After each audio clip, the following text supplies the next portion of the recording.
지적인 사람이라 하면 어떤 모습이 떠오르나요?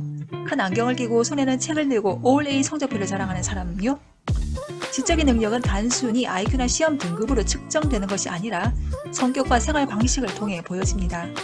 여러분의 지적 능력은 어떤지 알고 싶나요? 의외로 지적인 사람인지 보여주는 9가지 모습이 있습니다.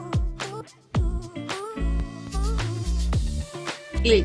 유머 센스가 뛰어납니다. 사람들은 웃음을 주는 사람을 아주 좋아하죠. 이런 사람에게는 더 가까이 할 수 있고 매력적이며 재미있죠. 하지만 유머가 지능과 연관이 크다는 걸 알고 있나요? 똑똑하지 않다면 재밌는 농담을 어떻게 쉽게 할 수 있을까요? 연구에 따르면 재밌는 사람들, 특히 다크 유머를 좋아하는 사람들은 IQ가 더 높다고 합니다. 또 자기 표현과 문제 해결 등 언어적, 비언어적 기술에도 모두 우수합니다. 2. 잘 공감합니다. 공감은 좋은 친구를 만들며 높은 지능과도 연관됩니다. 행복에서 슬픔까지 사람들의 감정에 따라 반응하는 능력은 모든 사람이 갖춘 건 아니죠. 지능이 낮은 사람들은 종종 다른 사람들의 감정을 잘 확인하지 못하거나 관심을 보이지 않습니다. 공감한다는 건 사람의 감정을 읽고 그 말의 의미와 바디랭귀지를 분석할 수 있다는 것이죠. 3. 밤 올빼미형입니다. 되게 일찍 일어나고 시간을 맞추는 사람이 생산적이고 에너지 넘치고 의욕적인 사람으로 올빼미같이 늦게 일어나는 사람보다 더 낫다고 생각합니다. 하지만 연구에 의하면 늘 그런 것은 아닙니다. 종종 밤늦게 깨어있다가 다음날 잔다면 의외로 지적인 사람일 수 있습니다. 2009년 성격과 개인의 차이라는 기사에 나온 연구에서 주중이든 주말이든 지능이 높은 사람들이 한 주 내내 늦게 자고 늦게 일어난다는 결과를 보였습니다. 4. 작은 일에 긴장합니다. 혼자 숙제를 안 했거나 어떤 중요한 가족에게 좋은 첫인상을 줘야 할 때 많이 불안합니까? 끊임없는 염려는 바람직하지 않지만 긍정적인 점은 있습니다. 사이콜로지 투데이의 심리학자 에드워드 박사는 126명의 학부생들을 대상으로 얼마나 자주 염려하는지에 대한 연구에서 염려를 많이 하는 학생들이 그렇지 않은 학생들보다 언어적 능력이 뛰어났습니다. 이는 염려를 많이 하는 학생들이 정보 분석과 처리, 이해와 글쓰기에서 더 우수할 수 있다는 의미죠. 5. 로맨스가 쉽지 않습니다. 짝을 찾는 데 있어서 영화처럼 쉽지 않죠. 운명의 짝은 옆집 사람이나 같은 공간을 쓰는 새로운 동료가 되는 것은 아니네요. 동료들보다 로맨스 경험이 적다면 가족과 친구들의 눈을 낮추라고 말하겠네요. 하지만 잠재적 반쪽에 대해 높은 기준을 잡고 있다는 것은 높은 지적 수준을 의미합니다. 왜냐하면 반쪽에 대해 당신이 원하는 것을 정확히 알고 외모에 쉽게 흔들리지 않는 것은 평균 이상의 지적 수준과 연관된 것이라 할 수 있기 때문이죠. 또한 지적인 사람은 거의 내성적이고 독립적입니다. 당신의 독립성과 혼자만의 시간이 필요하다는 것은 많은 관심과 시간을 함께 보내길 갈망하는 사람과는 맞지 않을 수 있죠. 결과적으로 소외감을 느끼고 갈등을 일으킬 수 있습니다.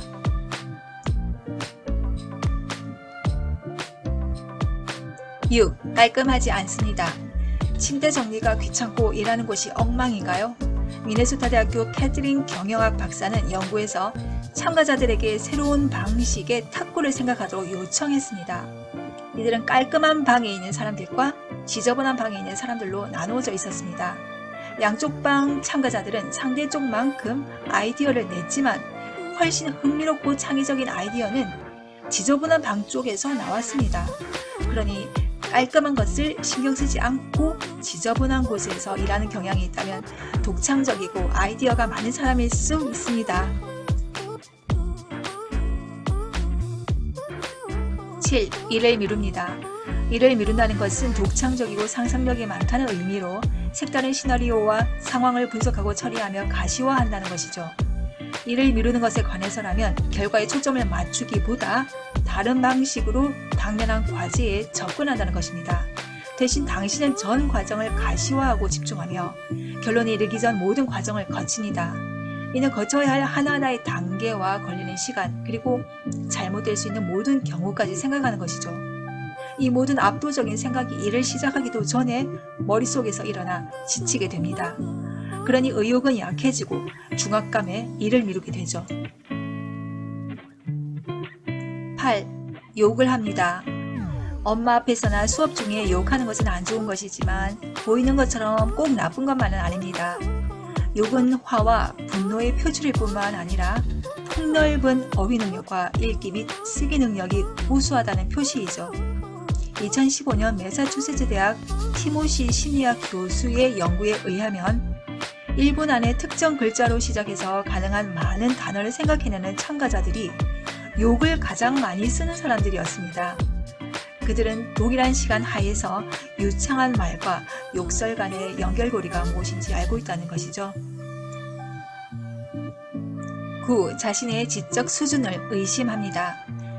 당신의 소셜미디어에 친구, 가족, 롤모델이 올려놓은 성과나 특별한 과업을 보면서 끊임없이 비교합니다. 자신의 성공과 다른 사람의 성공을 비교하여 자신은 별로 똑똑하지 못하다고 스스로 평가하죠. 아마도 자신이 가지고 있는 재능을 간과하고 있을 겁니다. 더닝크루거 효과를 근거로 보면 지적 수준이 낮은 사람은 대개 자신의 능력을 지나치게 강조합니다. 반면 진정 지적인 사람들은 자신의 재능에 대해 더 겸손하고 개선의 여지가 있다고 느끼며 늘 배우려 합니다. 모든 사람은 자신만의 재능을 가지고 있지 않겠습니까? 여러분은 위의 9가지 중 어떤 점이 있나요?